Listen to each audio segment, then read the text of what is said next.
Nangabot na ang usa ka gatos sa mga COVID-19 test kits sa nga gipalit sa dakbayan sa Lapu-Lapu. Si Luan Mirondina sa exclusive report.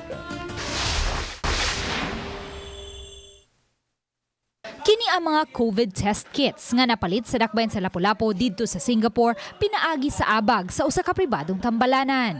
Sukwahi sa test kits nga kasamtangang gigamit sa DOH diin magkuha og swab samples gikan sa baba ug ilong sa usa ka PUI kun person under investigation. Kini mga test kits gikan sa Singapore manginahanglan og blood samples. Tag $6 ang matag test kits. Usahon ra gid nila test kay ang katong mukuha sulob man to siya PPE.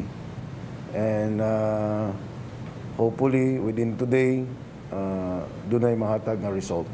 Hayan mas dali na unya ang pagproseso sa pagsuta kung ang usa ka PUI positibo sa COVID-19 tungod kay ang testing himuon mismo sulod sa naasoy tambalanan. Sa pagkakaron, may 12 ka mga persons under investigation ang dakbayan sa Lapu-Lapu ug 13 ka mga persons under monitoring.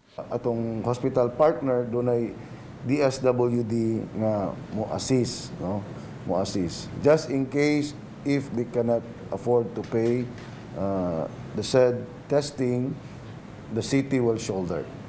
Uban ni Philip Patricio, Luan Mirondina, Balitang Bisda.